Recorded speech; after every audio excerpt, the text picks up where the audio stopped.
dia a todas e todos.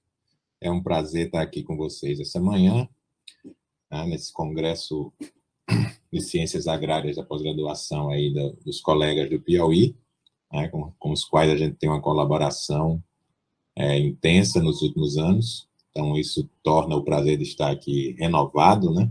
Então, queria agradecer o convite da comissão organizadora, em especial ao professor Cássio, que me convidou diretamente, né, para falar sobre esse tema.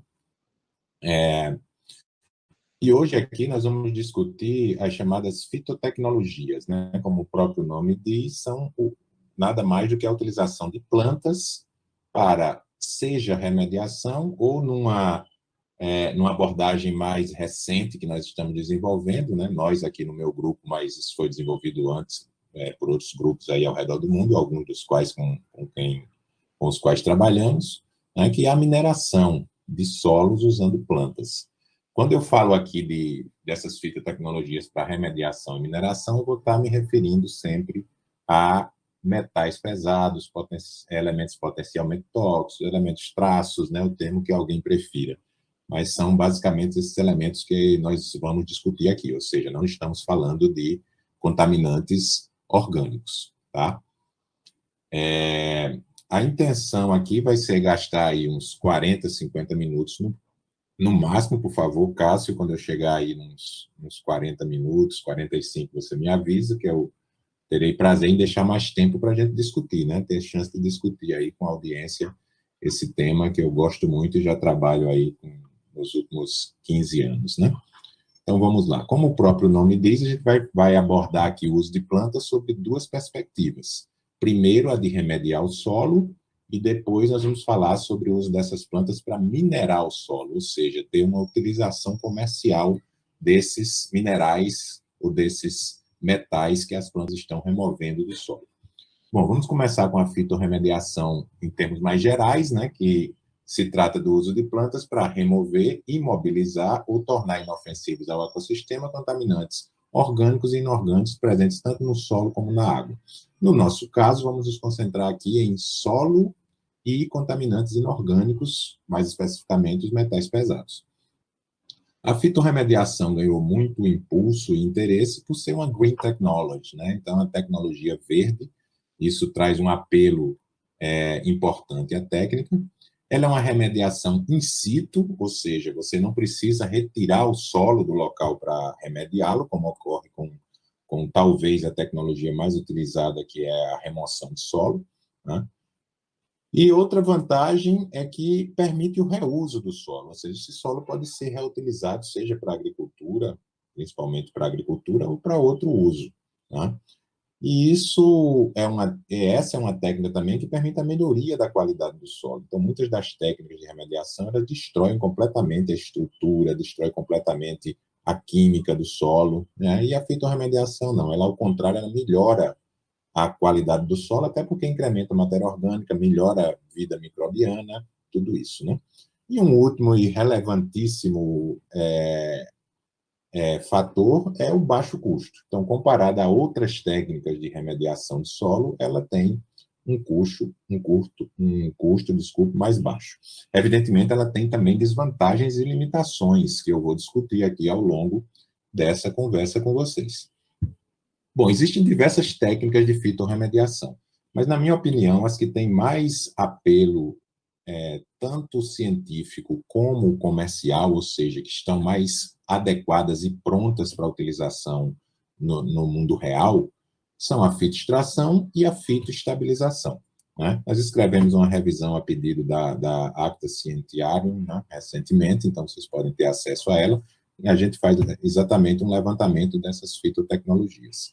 Então, aqui nós temos a fitoextração nas suas duas vertentes, a que eu vou chamar de fitoextração natural, ou seja, plantas hiperacumuladoras que têm essa característica única e rara de acumular uma quantidade enorme de metais na parte aérea, ou aquela fitoextração que nós vamos chamar de quimicamente induzida ou assistida, ou seja, são plantas que não são hiperacumuladoras, são plantas como milho, como sorgo, que têm uma alta biomassa e que, a partir da adição de quelantes ao solo, nós aumentamos a solubilidade de metais e forçamos, induzimos essa planta a acumular metal, tá? Então, são duas abordagens diferentes de fitoextração, de extrair metais dos solos. E aqui nós temos a fitoestabilização, né? Em que, na verdade, a intenção é imobilizar os metais, fazer com que essa contaminação não se espalhe no ambiente, não aumente, não contamine águas, não contamine seres vivos, né? Para isso, a gente usa a fitoestabilização. A fitoestabilização não é, de fato, uma remediação. Por quê? Porque o metal continua lá, ele só está imobilizado temporariamente. Então, nós vamos realmente nos fixar aqui hoje em fitoextração. E o primeiro ponto de fitoextração que eu quero falar é exatamente a fitoextração natural, que se dá com o uso das plantas chamadas hiperacumuladoras. O que são isso? Né? Aqui está uma delas, ó, essa é uma foto que eu tirei lá no Cerrado de Goiás, né, numa cidade chamada Niquelândia. Essa é a Lípia lupulina, por exemplo, é um exemplo de uma hiperacumuladora de níquel. Então, essa planta tem concentrações de níquel alta e pode ser usada, por exemplo, para remediação de solo, como também para agromineração de solo. O que são as hiperacumuladoras? Espécies que concentram teores de metais na parte aérea que são centenas ou milhares de vezes maiores que as encontradas em outras plantas, né? Existem hoje, a gente conhece hoje, cerca de 700 espécies de planta, isso no mundo inteiro, né, que são capazes de desenvolver esse fenômeno, né, a hiperacumulação. A maioria dessas plantas hiperacumuladoras, elas são hiperacumuladoras de níquel, né? Por que razão? Porque a maioria dos outcrops que a gente tem, né, das áreas com altos teores de metais, são principalmente derivadas de solos ultramáficos, né, de materiais ultramáficos que têm níquel em sua constituição em teores altos totais e em teores altos disponível. Por isso que o níquel se destaca em termos de hiperacumulação, tá? Veja que é um fenômeno raro na natureza, né? Nós vamos ter o que aí? Algumas centenas de milhares de espécies de plantas, né? E apenas 700 espécies conhecidas até agora têm essa rara habilidade de acumular metais. Quando é que eu vou definir uma espécie como hiperacumuladora? Bom, depende do metal, tá? Se tem mais de 100 ppm de cádmio na parte aérea, tá? Não é raiz, não.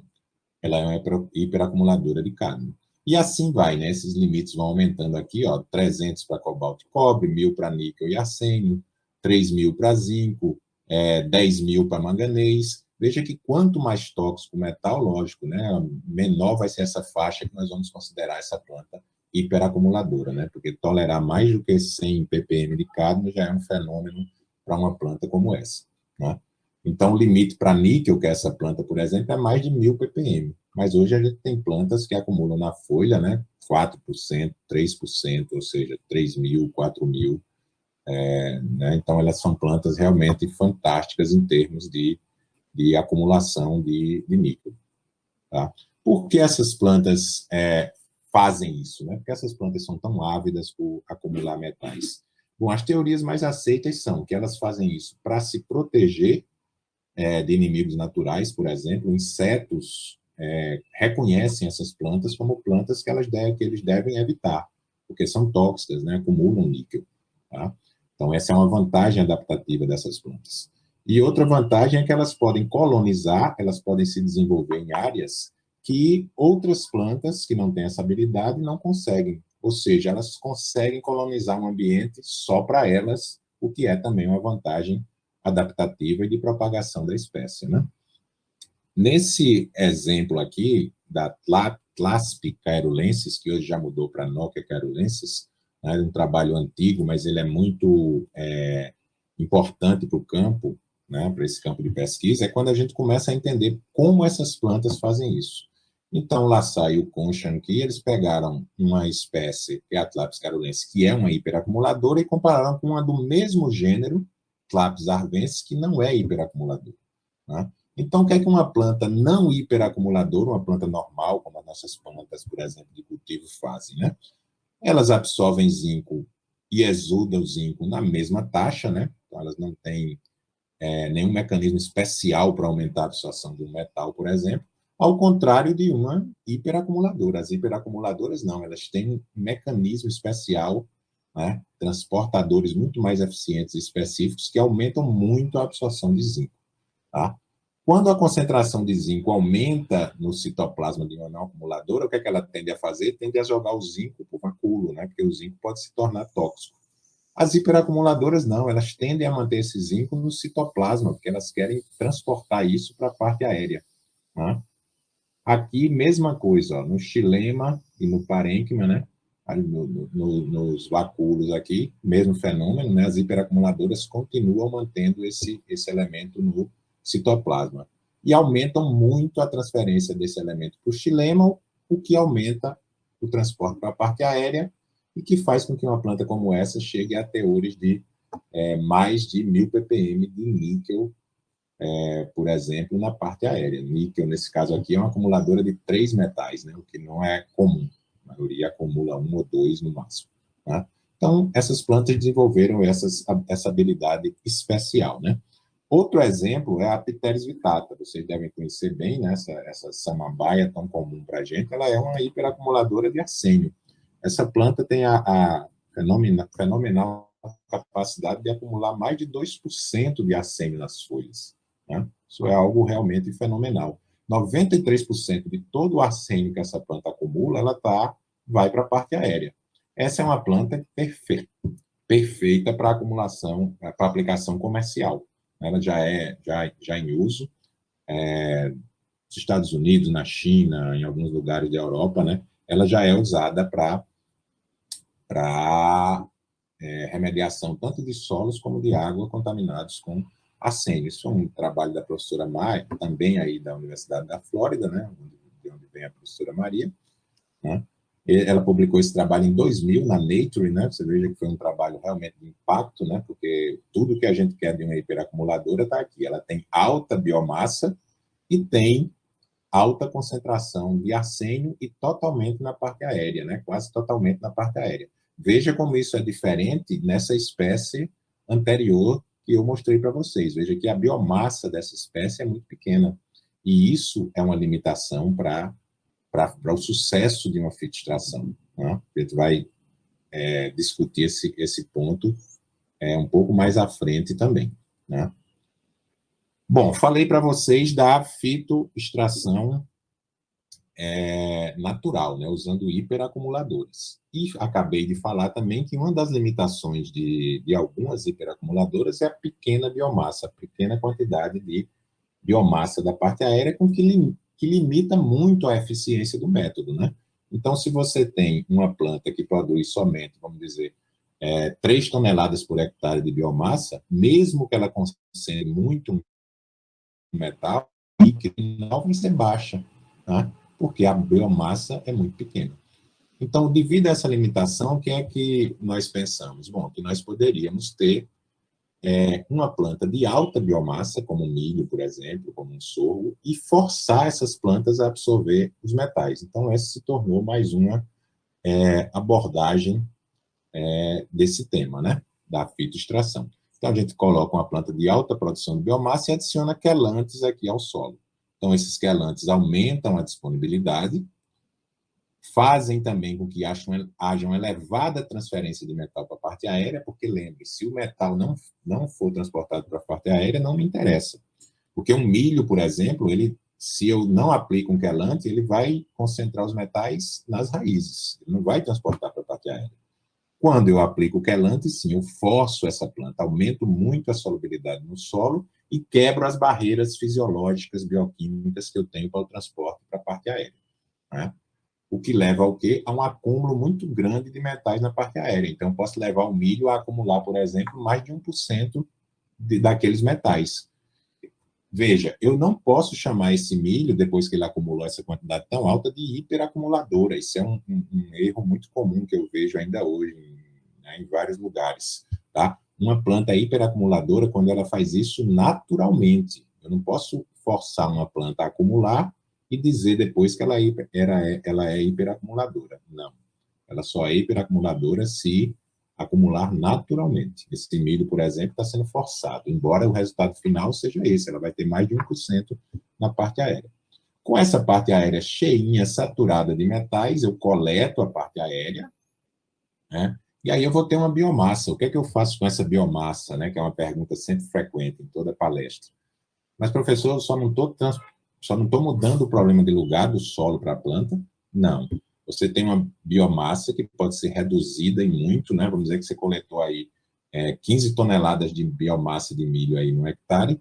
Então, com isso, você pode fazer compostagem, você pode dar um tratamento térmico, ou seja, transformar em cinzas, isso você pode compactar esse material para disposição final em algum lugar que receba resíduos, né? Que ele passa a ser um resíduo contaminado com metal pesado, tá? Então, um problema que antes você tinha em uma área, por exemplo, de 10 hectares contaminada, agora você retira esse problema dessa área e vai produzir uma biomassa que pode ser facilmente guardada em algum container com poucos metros quadrados ou poucos metros cúbicos aí de volume. Isso chama-se reduzir o risco. Sumir com o metal, você nunca vai sumir, o metal não desaparece. Não é como um composto orgânico. O que você tem que fazer é reduzir o risco, e é isso que a gente faz com a fitoextração. Tá? Ou os metais podem ser reciclados, ou seja, além de remediar o solo, você pode ainda ter um benefício econômico reciclando os metais, que a gente vai falar lá no fim dessa palestra, que é a agromineração, né? Já chamar a atenção que fitoextração, seja ela natural ou induzida, ela se presta muito bem a solos com contaminação baixa a moderada, ou seja, não imagine que você vai ter solos com teores muito altos de metais e vai conseguir resolver com fitoextração. Não, porque isso demoraria muitos e muitos anos. Eu vou mostrar para vocês exemplos de trabalho nossos nesse sentido, né? O tempo requerido para remediação é um fator. Além de que, no caso da fitoextração induzida, você pode ter efeitos colaterais. Se eu adicionar, por exemplo, um quelante que não seja ambientalmente aceitável, né? Eu posso ter efeitos colaterais de lixiviação de metal para o lençol freático, que não é um efeito colateral que a gente deseja, tá?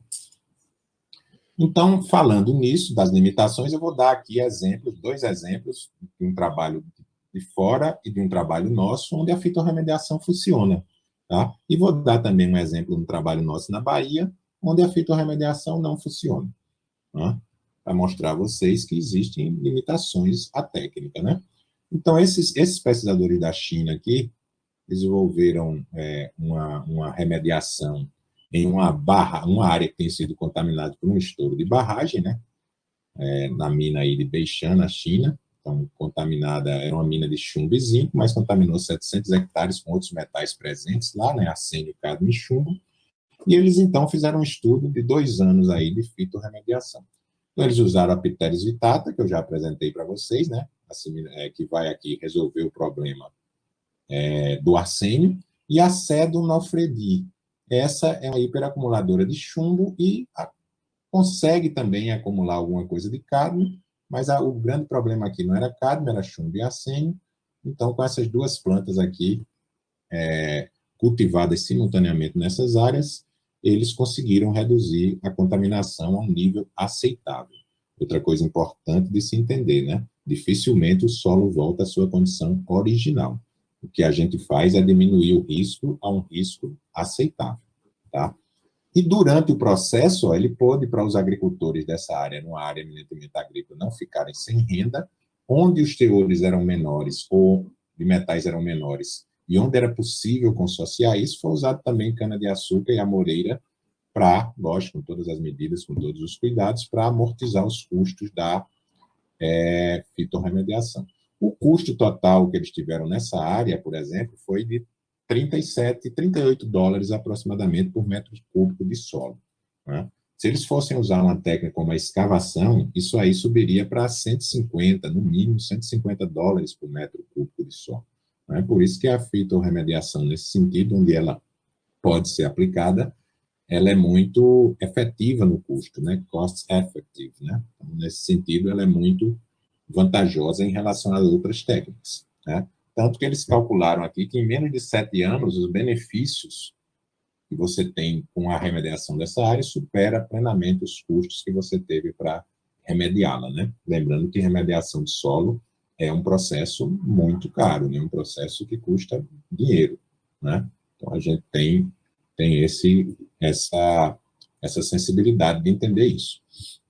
Bom, outro trabalho aqui que eu vou mostrar para vocês é um trabalho do nosso grupo, que nós usamos a fitoextração assistida, né, por ácido cítrico para descontaminar uma área poluída com chumbo por baterias de automóveis, né? Então, essa era uma área da Paraíba, por isso nós trabalhamos aqui junto com o professor Adailson, da Universidade Federal da Paraíba, nosso colega e amigo. Então, fizemos um trabalho juntos lá na Paraíba, nessa área aqui, perto da BR, que foi contaminada por uma unidade de reprocessamento de baterias de automóveis, né? Então, o que é que esse pessoal estava fazendo? Infelizmente, né? Não tinha filtros, onde eles, no forno que queimava essas baterias para reutilizar o chumbo, né? Então o chumbo estava indo na poeira atmosférica e eles também estavam jogando as carcaças das baterias em toda a área ao redor, né? Então, o que foi que aconteceu aqui? Uma poluição de chumbo com níveis muito altos, né? Até que nós fomos convocados aí para fazer esse trabalho para tentar remediar essa área, tá? Então, aqui está a área originalmente, é um podossol, né? Então, a área é arenosa aqui na superfície, né? A primeira coisa que nós fizemos foi construir, então, um reservatório adequado, né, para que todos os rejeitos agora fossem alocados aqui, em vez de estar sendo jogados sobre o solo, e mudar a mentalidade da empresa, né? Reciclagem faz parte da solução, não dos problemas, né? Então, a gente tem que ter esse cuidado. Veja o exemplo da análise química aí desse solo, né? Veja um solo extremamente ácido, né? pH 3,6. Por que isso? Porque as baterias de automóvel, né? Vocês sabem, elas têm ácido sulfúrico, né? Então, baixa muito os teores, baixa muito o pH do solo, né? E o teor de chumbo muito alto, 1.850 ppm de chumbo, né? Basta dizer a vocês que nessa região os teores naturais de chumbo no solo estão entre 12 e 15 miligramas por decímetro cúbico, né? Então, a gente tem uma contaminação extremamente severa aí, né? Como disse para vocês, veja um solo extremamente arenoso, né? Então, riscos altos aí da gente ter problema de lixiviação, contaminação de lençol freático, tudo isso, né? Então, reduzir o risco nessa área é fundamental. Então, foi o que nós fizemos aí? Usamos duas espécies, o milho e o vetiver, né? Testamos também diferentes espaçamentos para ver se isso influenciaria na remoção do metal. Não influenciou, não teve diferença os espaçamentos. E aqui nós medimos a biomassa que foi produzida em quilos por hectare em cada espécie, tá? Quanto a espécie acumulou de chumbo na parte aérea, quanto ela removeu em gramas por hectare e, por fim, o tempo que demoraria para remediar essas áreas. Primeira coisa, o controle. Se eu coloco o milho ou o vetiver nessas áreas sem adicionar ácido cítrico, é isso que acontece, né? Então, eu tenho uma absorção de chumbo muito baixa, né? Porque aqui é o controle, né? Tá? Esses outros aqui, todos receberam aplicação de ácido cítrico, que muda só o espaçamento. Então, a absorção de chumbo vai ser muito baixa, porque a planta, milho ou vetiver, não são hiperacumuladoras de nenhum metal, né? Mas quando adiciona o ácido cítrico na história, então veja que essa concentração passa aqui, ó, tá 1.700 miligramas por quilo, então um aumento aí violento. Isso leva à morte da planta, tá? A planta morre, ela não suporta essa concentração de chumbo. Ela morre, mas já fez o serviço que a gente queria, nós removemos a parte aérea, então, da planta, e ela está pronta para ali para o material ser compostado, ser transformado em cinza, para ser reciclado, o que quer que seja. Quanto à remoção líquida do metal, ou seja, gramas por hectare, nós conseguimos remover aqui, ó, até 11 vezes mais do que se a gente não tivesse colocado o agente quelante. Então, veja que realmente, sem o agente quelante, é impensável se fazer uma remediação usando milho ou qualquer outra planta que não seja um hiperacumulador. Bom, outra coisa crucial é o tempo, né? Como eu disse, o tempo para essa técnica ela é fundamental, né? Então, a gente tem uma redução no tempo aqui muito grande, né? Isso aqui, a gente, com aí uns 10, 12 anos, a área estaria completamente limpa, né? Digamos assim, nos níveis ambientalmente aceitáveis, que é um prazo muito bom em termos de fitorremediação, tá? A gente se aceita, mundialmente se aceita que uma área que demore até 25 anos sendo remediada, ela é um tempo aceitável. Por que isso, pessoal? Novamente, parece muito, né?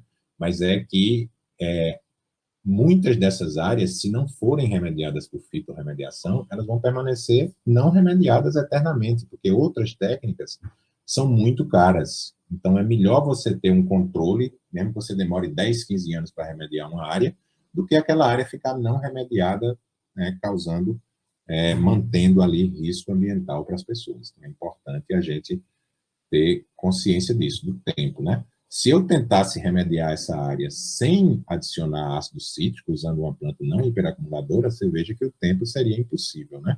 Então, chegaria aí até 250 anos até que eu remediasse essa área. Então, veja que efeito maravilhoso tem a adição de ácido cítrico aqui, diminuindo o tempo de 250 anos aí para 10, 15 anos, né? Então, isso é um fator extremamente favorável para a técnica.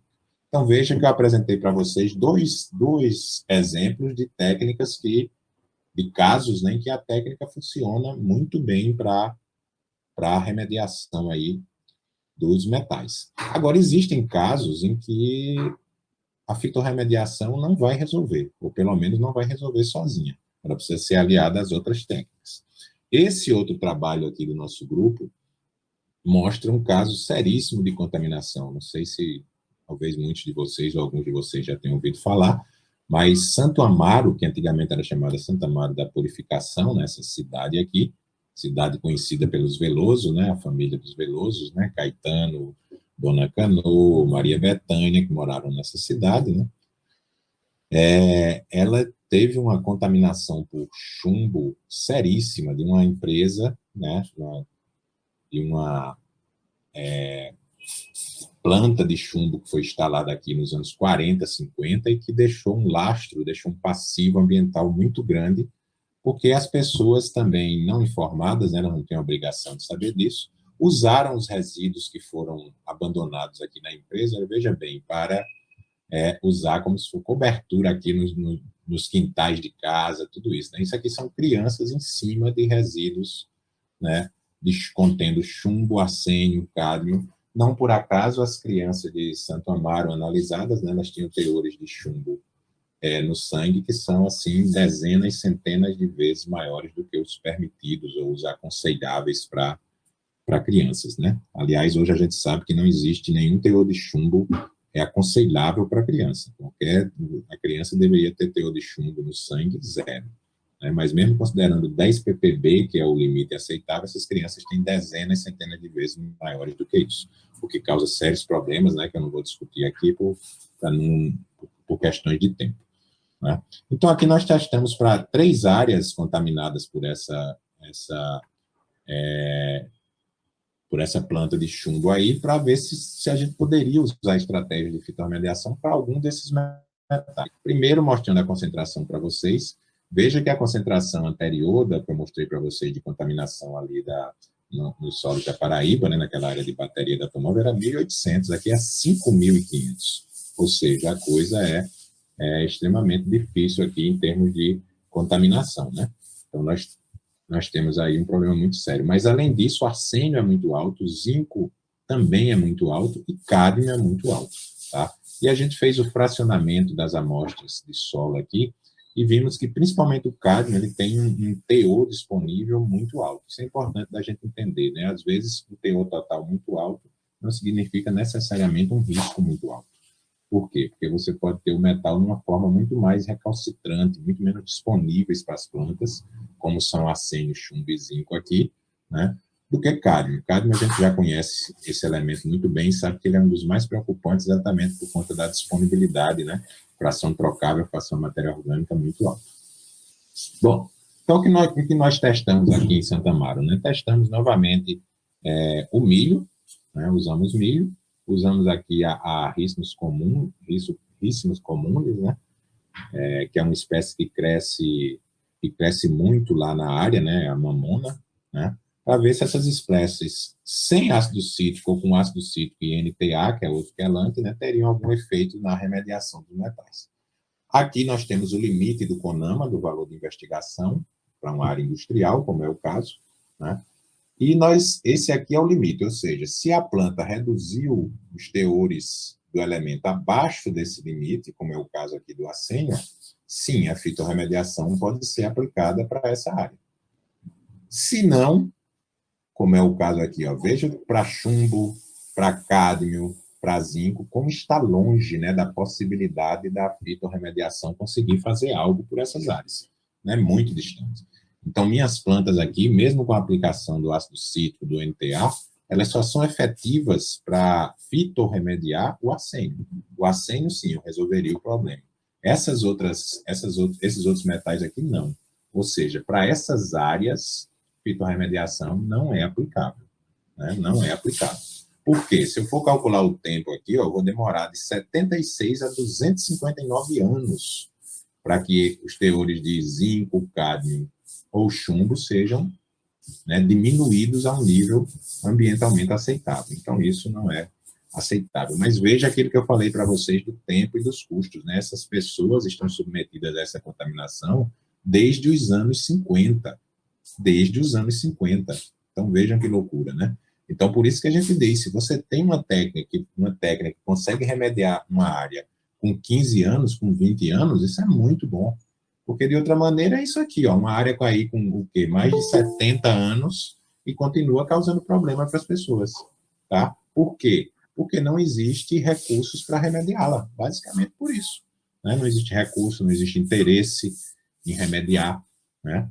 Isso aqui a gente está falando de coisa de R$ 1 bilhão para remediar uma cidade inteira, né? Então, por isso que a gente tem que fazer o máximo possível. Então, técnicas, por exemplo, que pelo menos fitoestabilizem ou fitoatenuem essa contaminação, pelo menos para diminuir o risco para as pessoas, já é algo que é vantajoso, né? Então, por exemplo, a gente recomenda que para essas áreas onde não é possível fitorremediar, a gente fitoestabilize, por exemplo, com a mamona que está crescendo lá. Áreas de agricultura que estão contaminadas poderiam usar mamona, por exemplo, inclusive tendo o recurso financeiro da venda da mamona aí para o agricultor, para ele não ficar sem nada enquanto a área está sendo remediada, né? O que é fitoatenuação, né? Que é outra técnica que eu defino ali.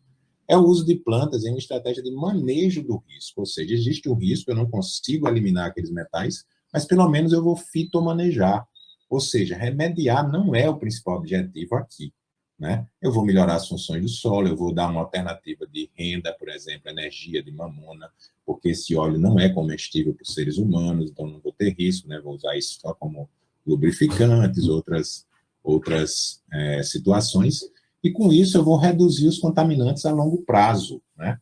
Eu vou manejando o risco, diminuindo o risco para as pessoas e, ao mesmo tempo, vou, aos pouquinhos, remediando aquela área ali. Agora, aos pouquinhos mesmo, né? Porque isso não vai resolver a médio prazo, né? Isso é um novo paradigma, né, que alguns lugares estão utilizando e que realmente tem suas vantagens. É melhor, muito melhor do que não fazer nada, digamos assim, né? Por exemplo, trago um trabalho aqui dos colegas da Bélgica, né, que eles usaram, por exemplo, um milho, uma cultura aqui bioenergética, que eles classificaram essa variedade de milho para fitoatenuação, tá vendo? Então, para solos, olha lá, moderadamente contaminados, né, sempre lembrado, baixo a moderadamente, não adianta concentrações muito altas, 5.000 ppm de chumbo, como eu acabei de mostrar, você não vai conseguir isso com plantas, né? Então, isso foi uma área contaminada de 700 quilômetros quadrados, imagine, de áreas agrícolas, desculpe, faltou o L, Bélgica e Holanda, contaminadas por cádmio, chumbo e zinco, principalmente deposição atmosférica. É um cenário agrícola, né? Então a principal preocupação é a contaminação de culturas. E fitorremediar essa área depende de uma geração de uma renda alternativa para esses agricultores, né? Você não pode simplesmente chegar e dizer que vai fechar as áreas. Então, o que eles propuseram aqui foi milho para geração de bioenergia. A remediação do solo, como a gente já disse, fica em segundo plano. Ela ocorre lentamente, mas não é o principal aqui. Então, vai se usar aquela terra baseada no manejo do risco, tá? Diminuição lenta dos contaminantes, ou seja, phytoattenuation, né? Uma diminuição lenta ali, uma fitoatenuação lenta dos contaminantes. E eles apresentam dados muito interessantes, né? Aqui eles apresentam as concentrações de cádmio, chumbo e zinco no milho, né? Em várias partes aqui, ó, parte aérea, na espiga, nos grãos e o total na parte aérea, tá? Veja aqui que os metais no grão de milho, eles caíram dentro dos valores aceitáveis, por exemplo, para alimentação animal, né? Esses metais, esses grãos aqui, podem ser perfeitamente utilizados para alimentação animal. Então, você veja que a área está sendo fitoatenuada e está tendo um benefício econômico aí para o agricultor, né? Esses valores aqui das folhas, por exemplo, são muito altas, eles não estão dentro do aceitável. Então, você pode usar os grãos para alimentar o animal, mas não pode usar, por exemplo, as folhas na ração animal. Tá? Então, esse é um exemplo de fitoatenuação. Bom, eu acho que eu vou conseguir cumprir aí meus 40 minutos, né? Estou chegando em 40, 50 minutos, estou chegando aqui na última parte que eu queria apresentar para vocês, que é a parte de agromineração. Tá? Então, na agromineração, o que é que a gente tem? É um conceito diferente. Eu não estou aqui necessariamente, nem é minha principal função na agromineração, remediar uma área contaminada, não é essa a intenção. A intenção aqui é utilizar áreas, por exemplo, que não servem mais ou não se prestam mais à mineração convencional, né? Você imagina que a mineração convencional, usando aquelas altas máquinas que a gente vê aí, né, nas mineradoras, chega um ponto que o substrato ou o solo não tem um teor mais de metal tão alto que permita você entrar com todo esse investimento de mineração. Então, o que é que você faz? Você pode usar uma agromineração, usar plantas para retirar aqueles metais, né, de áreas de mineração onde a mineração convencional já não vale mais a pena, mas a fitomineração ou agromineração, sim. Né? Então, a gente já tem diversos casos de sucesso, nós já temos trabalhos aqui também no nosso grupo, estamos iniciando mais trabalhos agora de campo com isso. Né? Então, o que é a agromineração? Cadeia completa de processos para a produção de metais de valor econômico a partir do cultivo de plantas em solos ou substratos ricos em metais. Ou seja, pode também ser material, por exemplo, de galvanização de algum metal, aí você sobra ali de uma liga metálica, aí você sobra os substratos que vão para um pátio, para alguma coisa, eles também podem ser usados para extrair metais ali que vão ter um valor econômico para a gente. Tá? A agromineração foi um termo induzido por meu também colega e amigo, professor Morel, lá da França, né, que a gente trabalha junto há um tempo, né, para dizer exatamente que agro é a cadeia completa. Né? Então, você tem agromineração como uma cadeia completa, desde um solo ou substrato rico em níquel, né, você vai usar plantas hiperacumuladoras para gerar biomassa, que você pode gerar, por exemplo, energia, e obter cinzas ricas em níquel. O que é que essas cinzas ricas em níquel nos proporcionam? Usar isso em processos hidrometalúrgicos para que eu recupere sais de níquel ou o próprio metal níquel. E esse metal, então, pode ser comercializado, gerando para mim uma renda, né, aí com esse metal. Tá? Mesma coisa pode acontecer com os rejeitos. Né? Esses rejeitos aqui também podem ser minerados e podem até ser usados depois em adubação e novamente recomeça o ciclo aí dessa economia circular, digamos assim. Então, veja, essa é a agromineração, ela não é a preocupação dela, não é remediar áreas, a preocupação dela aqui realmente é econômica, né? Oferecer uma alternativa usando plantas para mineração. Como eu disse, pode ser feito em solos ou em substratos os mais diversos, rejeitos de mineração. Eu vou dar um exemplo aqui, por conta do tempo, apenas um exemplo, que são de solos ultramáficos. O que são solos ultramáficos? São aqueles originados de rochas ultramáficas, ou seja, muito ricas em metais. As mais comuns são aquelas ricas, exemplo do peridotito, por exemplo, dessa área que eu estou mostrando aqui na imagem, né? Que são ricos, por exemplo, em níquel. Então, se prestam muito à fitomineração de níquel. Elas são ricas em outros metais também. Mas o níquel é, nesse momento da história, e eu vou mostrar a vocês daqui a pouco por quê, é o metal que a gente tem mais valor comercial para usar agromineração. Né? Então, esses são solos também raros, né? Ocupam 1 a 3% da superfície terrestre, né? Tem teores muito baixos de nutrientes e alta relação magnésio-cálcio, né? Então, o que é que a gente espera de um solo agricultável? Uma relação cálcio-magnésio de 3:1 ou de 4:1, digamos assim, né? Esses solos, eles se invertem, eles têm 40, 30, 40:1 de relação cálcio-magnésio, ou seja, é desfavorável para a agricultura, né? Por esses teores baixos de nutrientes e pela relação cálcio-magnésio totalmente desfavorável, né? E isso é aliado a teores muito altos desses metais, né? Níquel, cromo, cobalto, ferro, manganês, aqui principalmente níquel. Então, isso limita o crescimento de plantas. Então, veja nessa foto que eu tirei em Goiás, né, na região de Niterói. Veja que interessante. Aqui, essa área que vocês veem aqui na frente é uma área de solo ultramáfico. E essa área aqui é uma área de solo máfico, originado de rocha máfica. Um gabro, por exemplo, né, um basalto. Né? E aqui não, é originado de rochas ultramáficas. Veja como claramente você distingue a vegetação. Porque só consegue se desenvolver aqui plantas que sejam adaptadas a essas condições de solo que a gente acabou de falar. Né? Então, por aqui, por exemplo, nessas áreas foram descobertas várias hiperacumuladoras brasileiras. Né? A gente ainda tem muito a descobrir sobre hiperacumuladoras brasileiras, conhecemos muito pouco ainda, precisamos descobrir muito mais e nós estamos nesse esforço aí de viajar o Brasil inteiro em áreas propícias para descobrir novas plantas que a gente possa utilizar comercialmente para agromineração.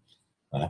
Então, veja que um solo como esse, se eu tentar usar para agricultura, ele vai me dar retornos muito baixos, mas eu posso usá-lo para agromineração, tendo, inclusive, retornos econômicos muito mais altos do que se eu usasse a agricultura. Né? Até porque minhas produtividades aqui iam ser muito baixas. Né? Eu vou dar exemplo para vocês, e essa é quase minha última transparência, né? Então, veja aqui, colegas nossos aí, que a gente já trabalha há um tempo também, né, na França, o trabalho aqui na Malásia, né? Então, aqui nós temos uma agromineração com Alisson Murali, que é uma hiperacumuladora de níquel, né, na Albânia. Então, essa região aqui, essa foto é do professor Guillaume Echeverria. Nós temos uma área que era de agricultura, então esses agricultores aí produziam muito pouco, tinham grandes dificuldades econômicas, porque esses solos que eles possuem são solos ultramáficos, né? Então a gente já mostrou que para a agricultura eles são muito limitados, né? Até que esse grupo nosso, colegas da França, ofereceram a eles a oportunidade de desenvolver trabalhos e aplicação comercial de agromineração. Então, usando o Alisson Murali, por exemplo, que é uma planta que pode produzir, nesses experimentos aqui, produziu 10 toneladas por hectare de biomassa e retirou mais de 100 quilos por hectare de níquel, então a gente teve aqui uma vantagem econômica muito grande para esses agricultores. Né? A gente pode dizer que a renda desses agricultores, vendendo níquel em vez de vender culturas agrícolas, né? Aí foi multiplicado por 8, por 10 vezes, né? Por causa do valor do níquel no mercado. Né? Alisson Murari é uma planta que muito dificilmente pode ser até que se adapte, mas muito dificilmente ela se adaptaria para as nossas regiões aqui do Brasil. Né? Então, a gente está buscando outras espécies para fazer testes no Brasil, né, que sejam adaptadas às condições tropicais, como, por exemplo, a Phyllanthus rufaceae, que está sendo usada aqui em experimentos da Malásia, com muito sucesso, com trabalhos conduzidos pelo professor Van der Ent, da Universidade de Queensland, na Austrália, também um colega que a gente tem trocado informações. Né? Então, essa espécie consegue produzir mais de 2% de níquel na parte aérea, gerando um biominério, ou seja, depois que você queima essa biomassa, pega as cinzas e tal, ela gera também um biominério que atinge aí pelo menos 25% de níquel nessas cinzas. Né? Pra vocês terem uma ideia, um minério comum de níquel, né, que as mineradoras tratam, ele vai ter aí no máximo 1, 2% de níquel.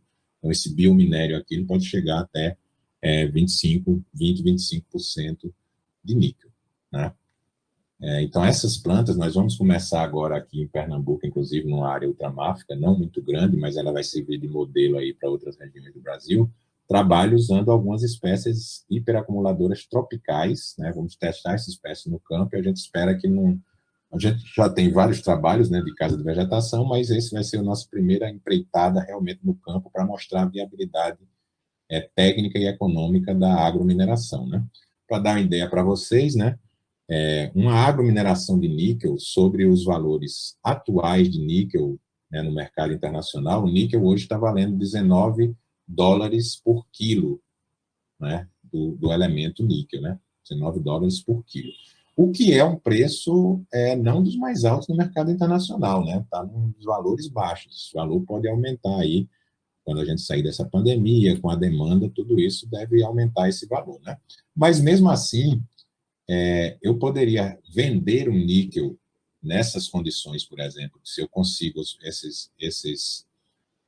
esses números aqui de 10 toneladas, 100 quilogramas por hectare, eu posso conseguir mais do que isso no clima tropical, acredito nisso, né? Mas mesmo nesse nível, a gente chegaria aí a R$ 38.000 por hectare em cada colheita, né? Pensando que a gente pode fazer 2 colheitas por ano, né? Então, é um valor, né, bastante favorável, por exemplo, para agricultores. E mesmo para empresas mineradoras que, de toda maneira, não iam mais usar essa área com seus métodos convencionais e que também estariam utilizando as plantas para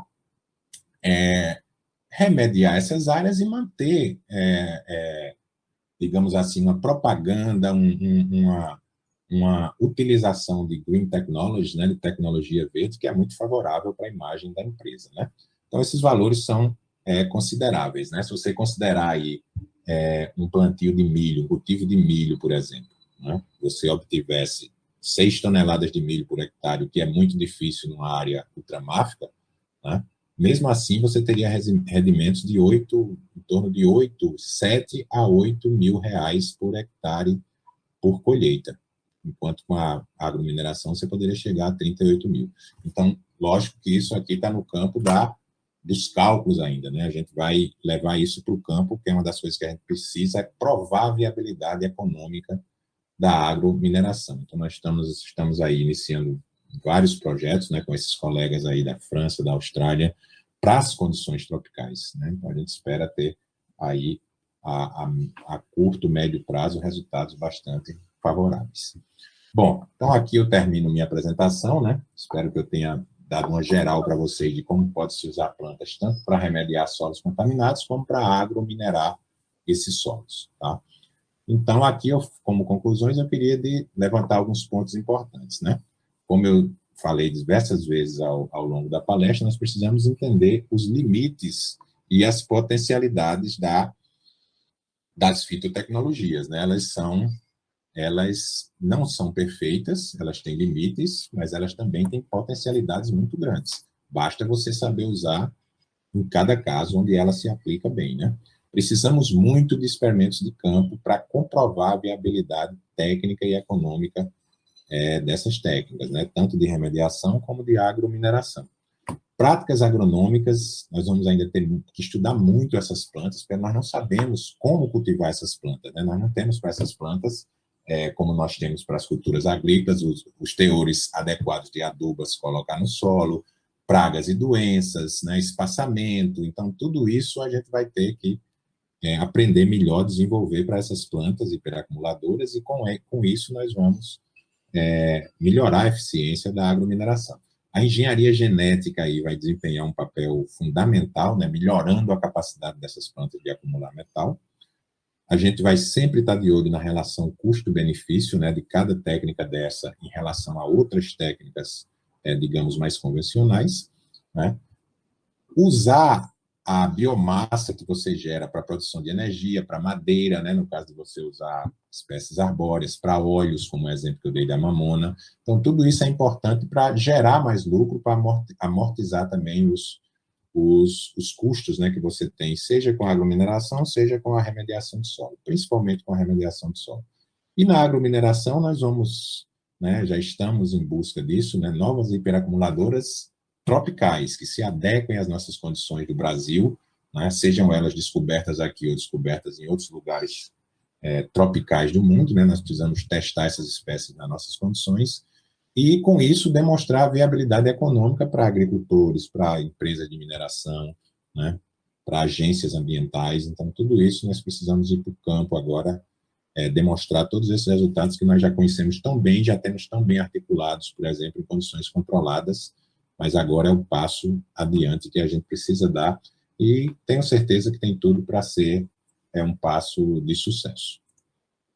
Bom, por fim, novamente, meus agradecimentos ao Congresso, primeiro Congresso Piauiense de Ciências Agrárias, né, pelo convite. Prazer estar aqui com vocês. Espero que eu tenha deixado tempo aí para a gente debater um pouquinho. E, ao mesmo tempo, deixar aqui meus dados, né, para algum contato, meu grupo de pesquisa em Química Ambiental de Solos, aqui da Rural de Pernambuco, Recife. Fico à vontade aí para receber comunicações de vocês, tá? Então, obrigado pela atenção. Estou aberto a questionamentos, perguntas.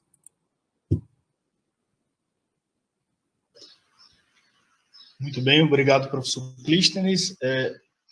O Daniel Rocha havia postado uma pergunta sobre o custo da fitomineração a campo. Se o senhor teria essa informação do custo por metro cúbico da fitomineração. Como a lógica da fitomineração não é remediar o solo, então a gente não fala em metro cúbico. A gente vai considerar como uma cultura agrícola. Então, não é mais do que os custos normais que nós temos com a cultura agrícola. Então, nós precisamos apenas adubar essas plantas, manejar, irrigação.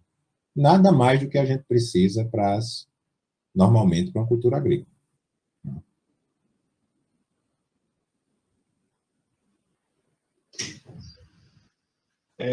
O chat, pessoal, no YouTube está aberto para perguntas.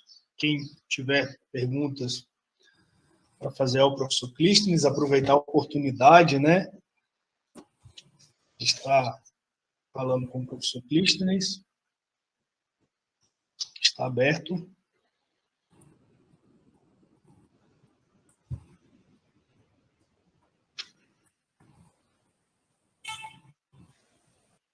Enquanto aguardamos, professor Clístenes, as perguntas, né, gostaria de agradecê-lo pelo aceite ao convite, né, aceitou de pronto nosso convite. Toda a comissão organizadora, né, ficou muito feliz com a participação do senhor no evento. E a palestra, de fato, foi excelente, contribuiu muito para o incremento, né, do conhecimento daqueles que já trabalham na área, mas também para aqueles que estão ainda na graduação, né, dando os primeiros passos na iniciação científica. Creio que abre, né, um vasto campo de oportunidades para esses alunos, a partir do entendimento, né, da técnica, do entendimento da aplicação e dos benefícios. Claro, né, das dificuldades também, dos custos que estão envolvidos, né, no processo. Então, mais uma vez, gostaria de agradecê-lo em nome da comissão. Bom, temos uma pergunta também do Daniel Rocha, em seguida uma pergunta da Paloma Saraiva. O Daniel Rocha pergunta se essa tecnologia é utilizada nas grandes mineradoras do país, se há algum caso. Não, ainda não. Essa técnica já tem sido usada em outros lugares do mundo, como eu dei aí o exemplo da Albânia, né, já em aplicação comercial, mas no Brasil não. No Brasil ainda nós não temos efetivamente o uso extensivo dessa técnica por mineradoras. Temos mineradoras interessadas. Inclusive, nós estamos iniciando um trabalho aí para uma mineradora, né, que é europeia, na verdade, mas que tem concessões aqui no Brasil, e com essa mineradora nós vamos desenvolver a viabilidade dessa técnica, né? Ou seja, existem mineradoras interessadas no Brasil já em utilizar essa técnica. Mas como está muito começando, por isso que a gente precisa desse primeiro trabalho que nós vamos fazer usando essa área ultramáfica aqui de Pernambuco, para o que a gente chama de prova do conceito, né? Então, a gente provar que ela funciona. Então, provando isso é o que as mineradoras, por exemplo, desejam, né?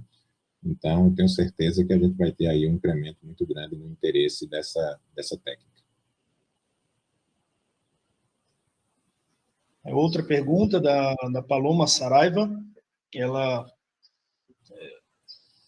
expressa, né, que a palestra foi excelente, e se o senhor poderia citar espécies florestais com esse potencial fitorremediador.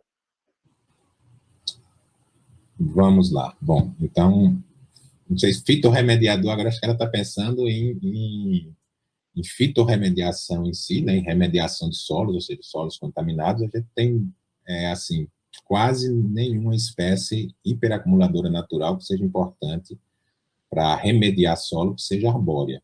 As arbóreas têm sido muito mais utilizadas para estabilização do solo. Agora, para agromineração, sim, nós temos espécies arbóreas, inclusive uma das que eu vou iniciar os trabalhos aqui em Pernambuco é uma espécie arbórea, né, que ela chega a acumular 4% de níquel nas folhas, o que é uma coisa fenomenal, né? É uma espécie arbórea. Uma espécie arbórea não natural do Brasil, ela é mexicana, chama Blepharidium guatemalense. Então, essa é uma espécie arbórea que acumula essa quantidade de níquel no chumbo. Nós temos outras espécies arbóreas, como eu mostrei ali, a Philanthus, na Malásia, também são arbóreas, então também servem para agromineração, se prestam muito bem. Então, sim, Paloma, obrigado aí pelo elogio da palestra, e temos, sim, algumas espécies arbóreas muito promissoras para agromineração.